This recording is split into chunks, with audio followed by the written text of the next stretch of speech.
malas de la Ouija. Y también, la verdad, a mucha gente que la juega sin vivir nada particularmente aterrador.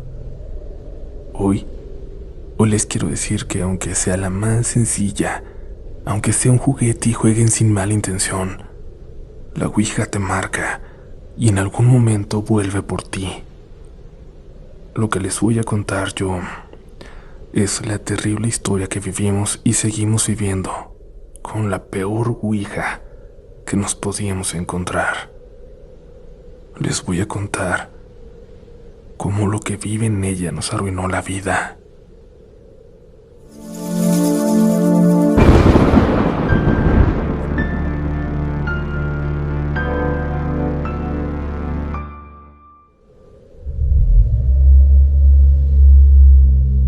No voy a llevarme mucho tiempo en presentar la siguiente historia, comunidad. Solo quiero advertirles que puede ser una de esas que provoca mucha incomodidad, sobre todo a la gente que ya sea sensible a los temas paranormales o que tienda a sugestionarse con ciertas historias. Si deciden continuar, adelante, pero lo hacen bajo su propia responsabilidad. Si tienen amigos que escuchen también relatos a la noche y lo hacen de forma casual, para entretenerse, recomiéndeles que se salten este episodio. Nos vemos pronto en otro. Y ahora que estamos solo los que debemos estar, no hay marcha atrás. Estás escuchando Relatos de la Noche. Quédate hasta el final. Vamos a regalar libros y te vamos a decir cómo participar.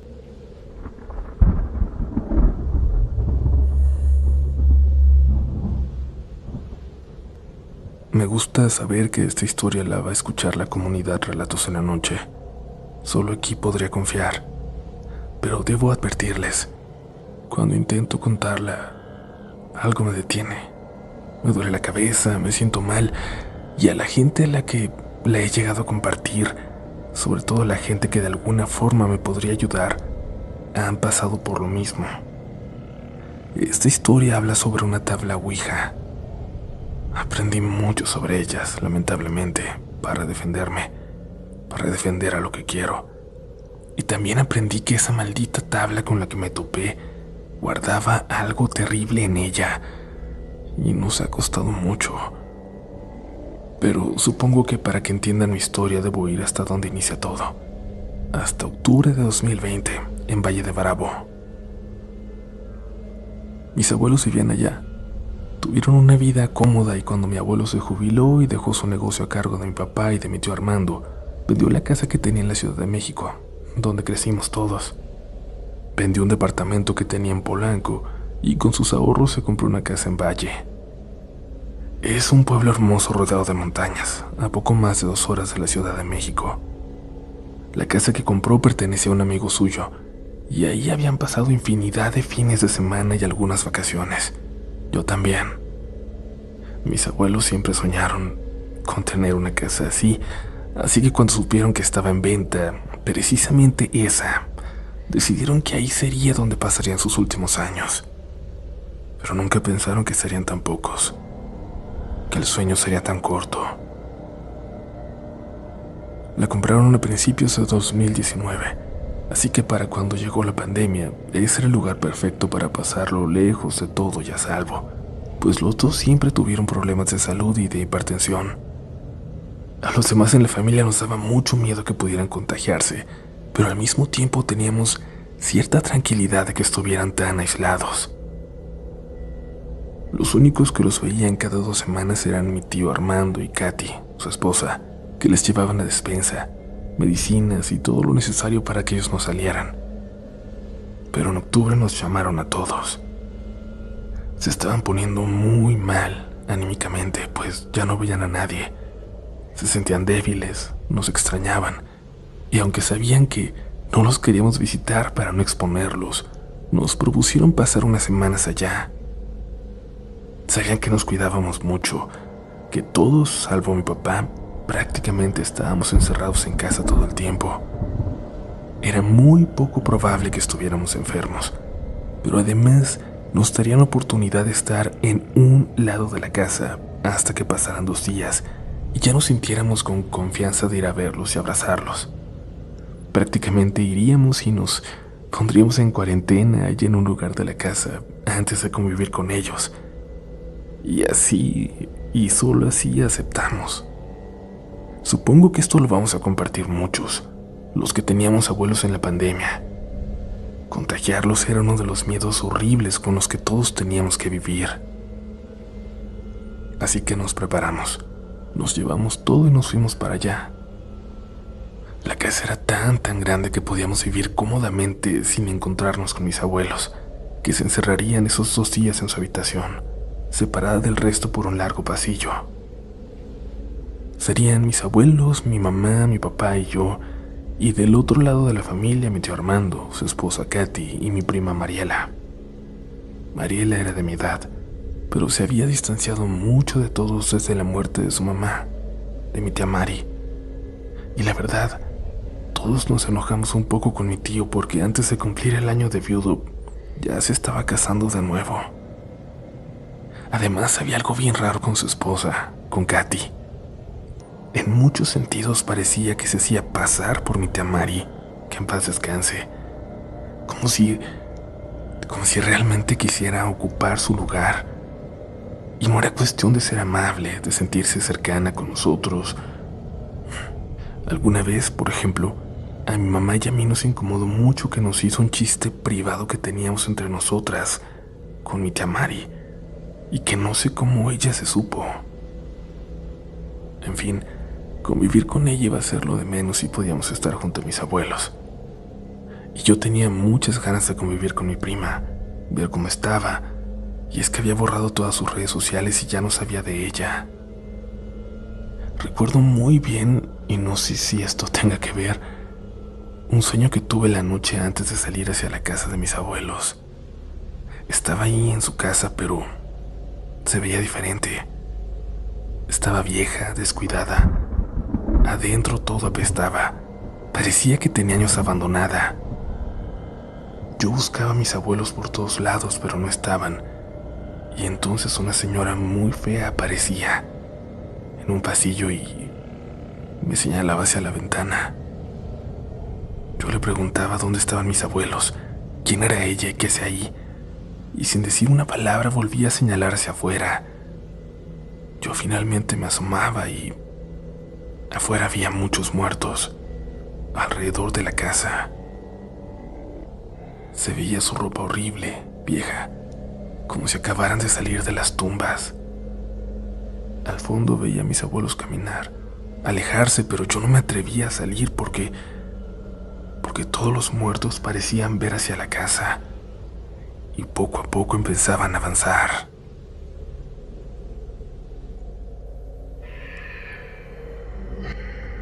Supongo que aquí comienza la parte inexplicable de mi relato, y pido perdón por tardarme tanto, pero créanme que todo lo que he contado era necesario saber para entender lo que viene. Llegamos a Valle de Bravo. En cuanto nos acercamos allá, cambió el clima. Se empezó a sentir el frío de esa zona. Llegamos al pueblo a comprar todo lo necesario para pasar varios días sin salir de casa, con mucho cuidado, con doble cubrebocas, como siempre se ponía mi papá. Luego salimos del pueblo hacia la casa de mis abuelos, en una zona aún más solitaria, lejos de todo, sin vecinos como siempre soñó mi abuelito, sobre todo, a quien nunca le gustó la gente. Recuerdo que había un poquito de llovizna cuando nos acercábamos hacia allá, y me gustaba. Y en esa época del año todavía nos iban a tocar esas lluvias de la noche. Era muy bonito ver la lluvia en el paisaje desde esa casa, tan cuidada como la tenían, tan bonita. Pero cuando llegamos me sorprendió ver los alrededores algo descuidados, la hierba crecida. Mi papá me dijo que era porque le habían pedido a los trabajadores que dejaran de ir, para no arriesgarse ni arriesgarlos, pero que aprovecharía esos días para darle algo de mantenimiento donde fuera necesario. Se me hizo raro porque en ese momento estaba como descuidada y eso le daba un aspecto Más de casa embrujada que de casa vacacional, pero bueno, trabajaríamos en eso. Vi la camioneta de mi tío estacionada. Ya habían llegado. Bajamos y ahí estaban comiendo mi tío Armando y Katy. Los saludamos. Luego fuimos a saludar a mis abuelos que estaban en la puerta de su habitación. Estábamos alejados varios metros de ellos, todo el largo del pasillo, y aunque sé que todos teníamos ganas de darnos un abrazo, sentimos que era más seguro esperar un poco, bañarnos, cambiarnos de ropa. No sé, creo que mucha gente va a entender lo paranoicos que éramos en esos días de pandemia con nuestros adultos mayores sobre todo. Luego regresamos con mi tío. Katy tenía esa risa tan amable que siempre me incomodaba, como si no fuera sincera. Le pregunté por mi prima Mariela y me dijo: las muchachas andan explorando el bosque. ¿Las muchachas?, pregunté. Mi tío me dijo que Mayra, sobrina de Katy, se estaba quedando con ellos, así que la habían llevado también a pasar esas semanas con los abuelos, que me quería bien, que le había ayudado mucho a Mariela estar con ella y que ahora eran inseparables. Y pues, bueno, pensé, yo tenía ganas de ver a Mariela, pero si estaba mejor, eso también me pondría feliz. Me puse mi chamarra para la llovizna y salí al sendero por el que me dijeron que se habían ido, el que le gustaba a Mariela desde que empezábamos a ir ahí, cuando mis abuelos rentaban la casa de vez en cuando todavía. Pero empezaba a arreciar la llovizna, y al ver a lo lejos y no encontrar ni señales de ellas, decidí mejor regresarme después de avanzar un rato. Y cuando di la vuelta, fue muy raro, pero ahí vi hierbas aplastadas, como si alguien acabara de pasar por ahí saliéndose del sendero. Puse atención y escuché voces no muy lejos de donde yo estaba.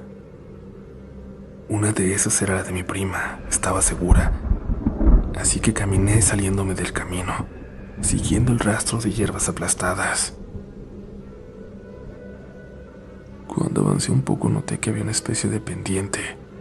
Ya no se veía nada hacia el sendero, y mucho menos hacia la casa. Parecía que buscaban esconderse para haber llegado hasta allá. Al acercarme escuché más claramente la voz de Mariela, y una voz más como jugando. Luego Mariela dijo: «No, por favor», y eso me hizo apresurarme, gritarle que ya había llegado, saludándola pero al mismo tiempo intentando detener lo que sea que estuviera pasando. Las voces callaron cuando me escuché, pero yo seguía avanzando un par de metros más y, al mover unas ramas, ya pude verlas. Mariela estaba acostada en el piso y una chica de nuestra edad, Mayra, estaba sobre ella, escondiendo algo en sus manos, en su espalda. Me sonrió. Me dijo que me estaban esperando, que mi prima le había hablado mucho de mí. Mi prima me sonrió también y entendí entonces que estaban jugando, o al menos eso parecía. La abracé fuerte. Tenía ganas de verla, pero había algo muy raro. La sentí como antes de que se muriera su mamá, tranquila, sonriente. Les dije que ya nos esperaban para comer, que sería mejor que se apresuraran. Mi plan era quedarme con ellas un rato, pero no sé, algo no me gustó de Mayra, así que mejor me adelanté. Tenía muchas ganas de salir de ese bosque, de volver a la casa. Me quedé pensando en Mayra, delgada, muy blanca, con ojeras oscuras muy marcadas, casi como manchas, pelo negro muy bonito y lacio, nariz grande. Parecía casi como una chica de Medio Oriente o algo así.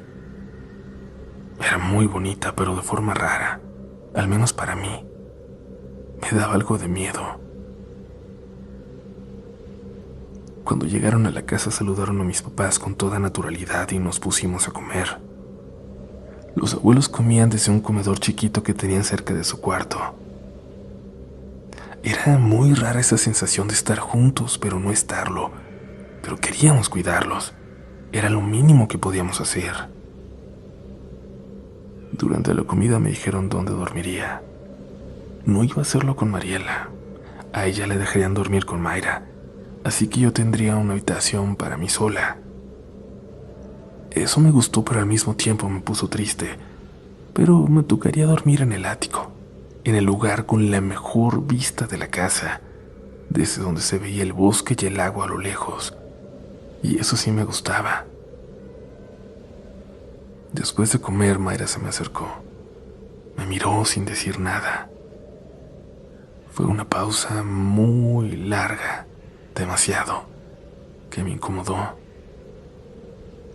Hasta que le pregunté qué pasaba. Mayra me dijo que cuando todos se durmieran, cuando todos fueran a sus cuartos, bajara a la habitación donde estarían ellas. Tenemos que mostrarte algo. La tarde pasó. Yo me bañé y subí a dormir, y me puse a mirar por la ventana del ático. De verdad amaba ese lugar. Me recordaba mucho las casas de las películas. Nunca me había dado miedo, pero eso estaba a punto de cambiar.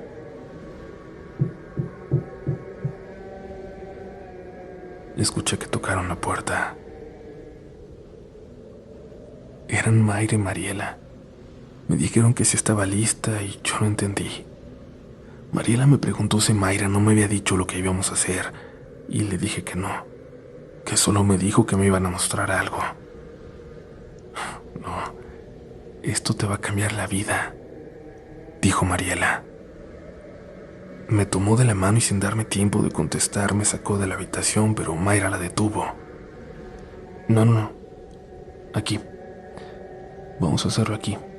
Está más lejos de tu papá.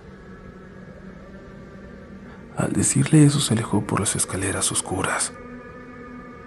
Yo regresé a mi cuarto con Mariela intentando platicar con ella, pero no me respondió nada. Fue como si se bloqueara, como si se apagara su felicidad cuando Mayra no estaba. Volvió con un cuadro envuelto en tela negra. Entró a mi cuarto y me pidió que cerrara la puerta con seguro. Me dijo que no podía decirle a nadie lo que estaba a punto de mostrarme. Respondí que, ok.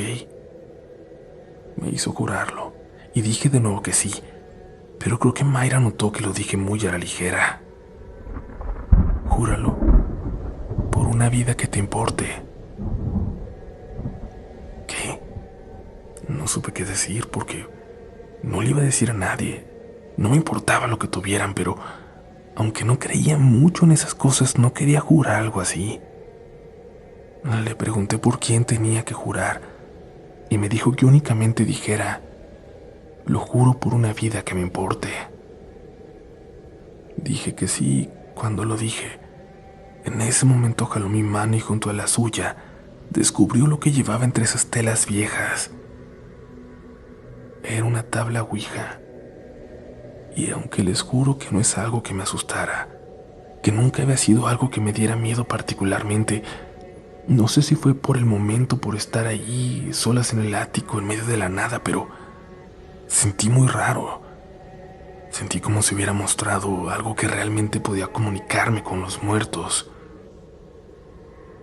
Cerramos la habitación con llave. Debo confesar que la tabla era tan rara, que se veía tan vieja, tan única, que me sentía hasta intrigada. Y Mayra me contó toda la historia.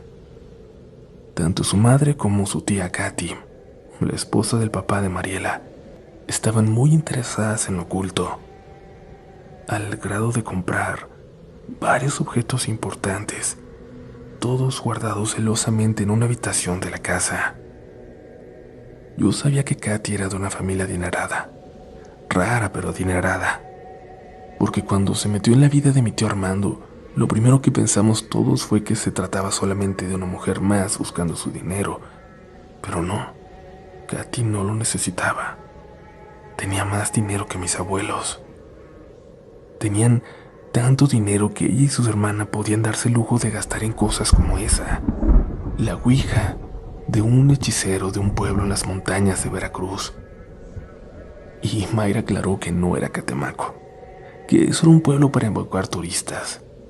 No, los verdaderos brujos, dijo, se encontraban en pueblos mucho más escondidos, de difícil acceso, a los que era casi imposible llegar. Nos dijo que en esa tabla habitaba el alma de una bruja, de una mujer que había hecho mucho bien, pero que había sido quemada viva a principios del siglo pasado por un grupo de revolucionarios durante las guerrillas en la sierra.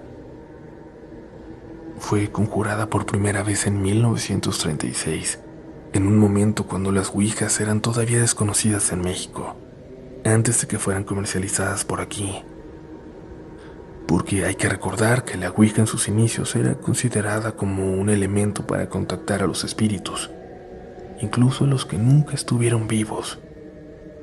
Luego fue comercializada como un juego de mesa, y después se dividió entre las variantes de quienes seguían pensando que era solo un juego y aquellos que lo utilizaban como elemento principal de rituales incluso satánicos. Mayra sabía toda su historia.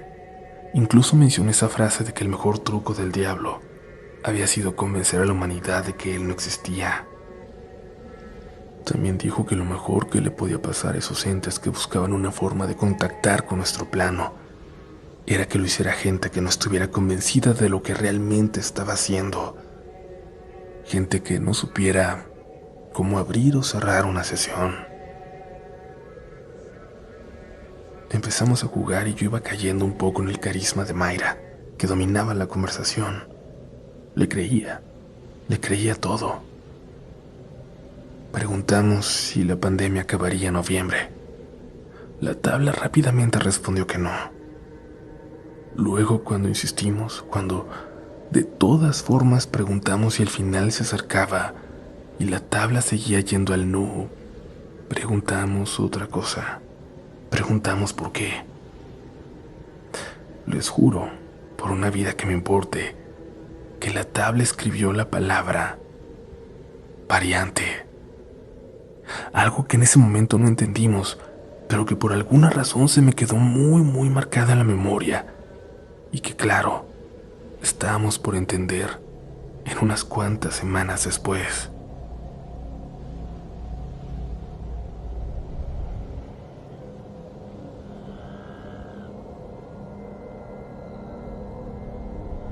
Las preguntas siguieron, fueron subiendo de importancia. Preguntamos al final, cuando estábamos cansadas, si tendríamos vidas largas y felices, si lograríamos cumplir nuestros sueños. La tabla respondió que no. Y antes de que pudiéramos hacer otra pregunta, continuó con la siguiente frase: con mi ayuda, sí. Creo que hasta ese momento sentí que estábamos hablando con alguien más que con un algo, que con una tabla. Y es que de verdad, meto las manos al fuego, el cursor se estaba moviendo solo con toda claridad, sin ningún esfuerzo de ninguna de las tres que teníamos un dedo sobre él y ni siquiera presionándolo. Por eso me atreví a preguntar: ¿quién eres? ¿Con quién estamos hablando? La tabla respondió que ya lo sabíamos. Le dije que yo no sabía nada, que nos dijera. Y entonces respondió: te lo dijo Mayra. Es decir, entendimos que Mayra tenía razón, que lo que nos había contado era cierto. Le pregunté si era la bruja que vivía en la tabla y antes de que pudiera terminar la pregunta, de verdad, el cursor se movió violentamente hacia el sí. Yo me asusté. Vi a Mayra más pálida de lo que era. Mientras las dos dimos un paso atrás, mi prima Mariela se hincó al frente de la tabla. Puso sus dos manos en el cursor y preguntó: ¿tú puedes ayudarme a hablar con mi mamá? La tabla no dijo nada. Mariela intentaba mover el cursor. Yo vi que intentaba acarrearlo hacia el sí como como si darle el empujón fuera a marcar la respuesta que estaba buscando. La vi triste. La abracé. Mayra también se acercó. Estábamos a punto de terminar el juego cuando algo me hizo voltear a la tabla. El cursor se había quedado en medio y yo vi cómo se estaba moviendo, solo, sin que nadie lo tocara, y les dije que voltearan. El cursor comunidad se fue al sí, sin que nadie lo hubiera tocado siquiera. Mayra dijo que esto era demasiado, que esto no tenía que pasar, que le llamaría a su mamá en la mañana para preguntarle. Aunque estábamos haciendo todo de acuerdo al ritual, aunque sabía abrirlo y cerrarlo, que se moviera sola, sin ningún contacto de nosotras, era demasiado. No debía ser así. Esto no se suponía que debiera estar pasando. Mariela se acercó de nuevo a la tabla y le dijo a Mayra que no. Le dijo, muy molesta, que iba a seguir jugando. Clavó su mirada en ella y le dijo, me lo debes. Tú sabes por qué, Mayra. Me debes esto. Yo me levanté para salir, pero Mayra dijo que no podía irme, que lo que fuera que estaba pasando era hacia las 3. Si no, ya no iba a haber más respuestas. Y aunque cada fibra de mi cuerpo me decía que estaba mal, que no debía estar ahí, no podía hacerle eso a Mariela. Si me ponía en su lugar, no, yo no podría soportar que no me ayudaran. Así que por ella, por mi prima, me quedé. Cuando regresamos al juego, de pronto algo me hizo pedirles que se callaran.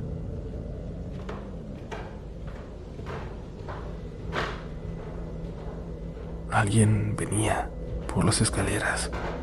Subió lentamente hasta llegar a la puerta del ático. Nos quedamos calladas. Había alguien ahí, detrás. Estábamos seguras. ¿Están despiertas? La voz de mi papá me asustó. ¿Por qué diablos había subido? Sin abrir la puerta le dije que sí, que estábamos ocupadas todavía. Preguntó qué estábamos haciendo. Dijo que ya debíamos estar dormidas. Le dije que estábamos hablando de cosas personales, de cosas de muchachas, y dijo que no tardáramos mucho más, por favor, que los abuelos podían salir y recorrer la casa de noche, ir por agua o algo así, que si queríamos que permanecieran aislados, no podíamos andar nosotras caminando por ahí también. Mayra dijo que pronto acabaríamos, que no tardábamos en ir a dormir. Mi papá no contestó, solo bajó las escaleras. Sé que cuando no contesta es porque está enojado, pero en ese momento un regaño por la mañana era la última de mis preocupaciones. Le preguntaron a la ouija por mi tía, por la mamá de Mariela. Respondió vagamente, en oraciones raras, cosas que no entendíamos, palabras inconexas. Entonces le pregunté yo, ¿puedes hacer que venga mi tía? La ouija respondió lo siguiente, déjanos entrar, déjanos entrar, déjanos entrar. Lo dijo 3 veces. Mayra preguntó cómo. La respuesta fue vela, frente, espejo, toda la noche. Luego volvió a escribirlo 3 veces más. Mayra le dijo a Mariela que eso ya era demasiado, que no podían hacer eso, que no sabía si lo que vendría al espejo sería su madre, y Mariela, aunque estaba triste, aceptó. Y es que eso hasta a mí, la más escéptica de la familia, me daba miedo. Empezamos a cerrar la sesión. Mayra inició el ritual que nos dijo que conocía bien.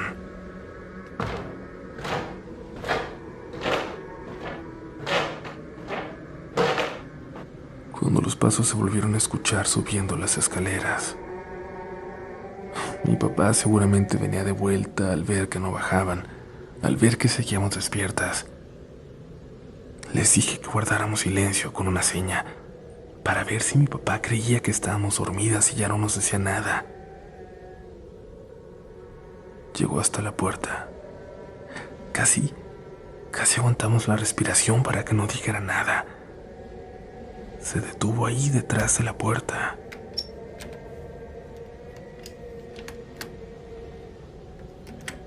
Intentó abrirla, muy despacio. Ya vamos, pa. Ya nos vamos a dormir. Intentaba abrirla de nuevo y le repetí que ya íbamos, que no entrara. Me iba a matar si nos veía jugando con la ouija, pero seguía intentando abrir. Mariela le dijo que ya iban a bajar, pero seguía en la puerta, no se iba, hasta que me levanté y abrí para decirle que ya estaba bueno, que querer entrar así iba contra mi privacidad, pero...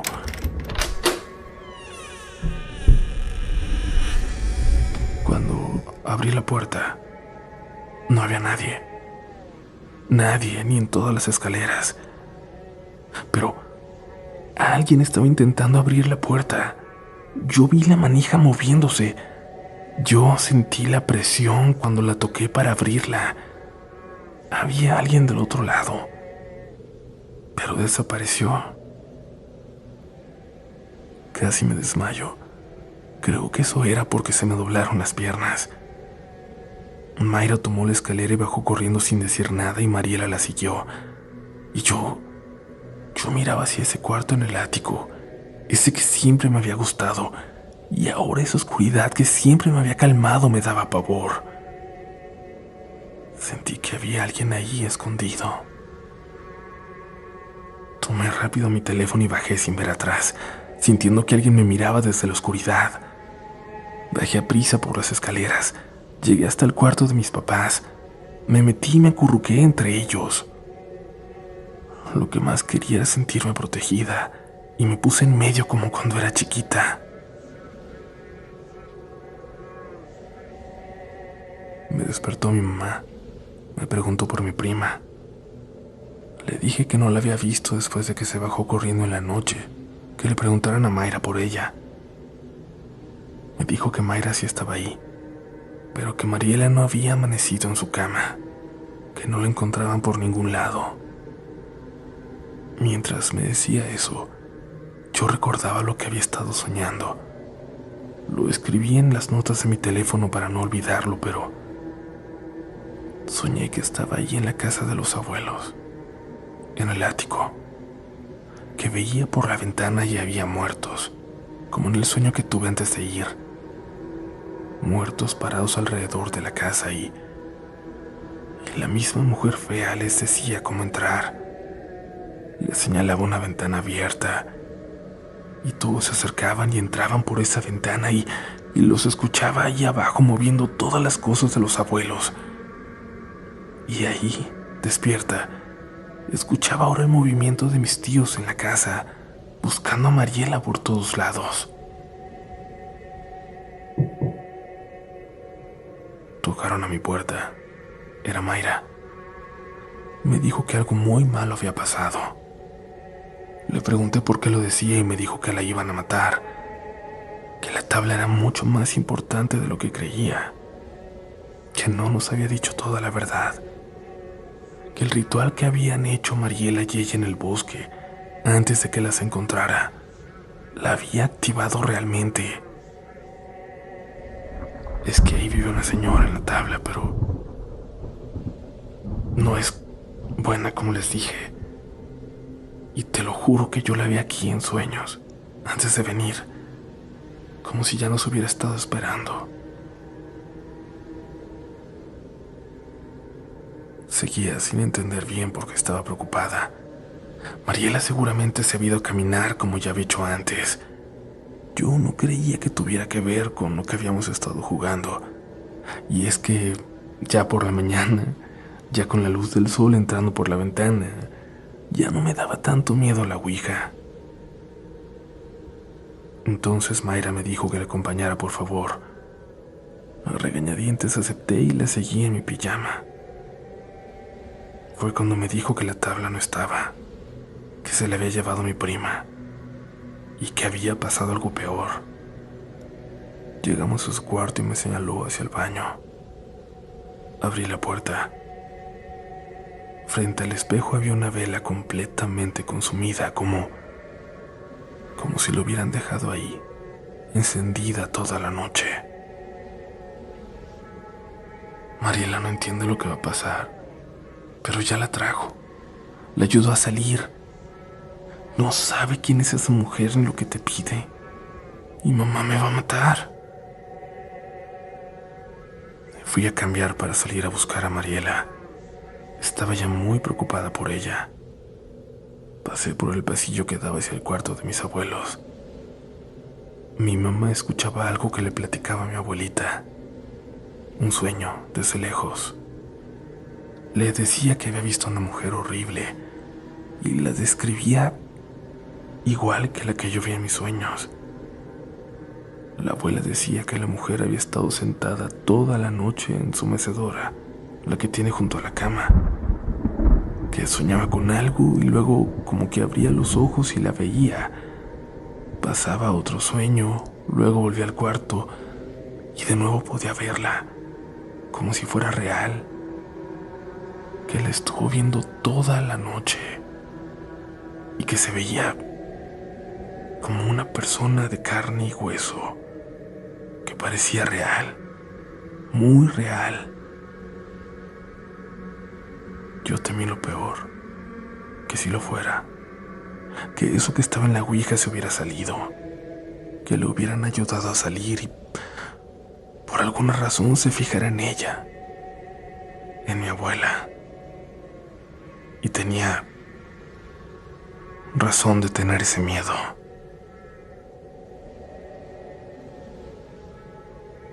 Esta historia continuará en el próximo episodio.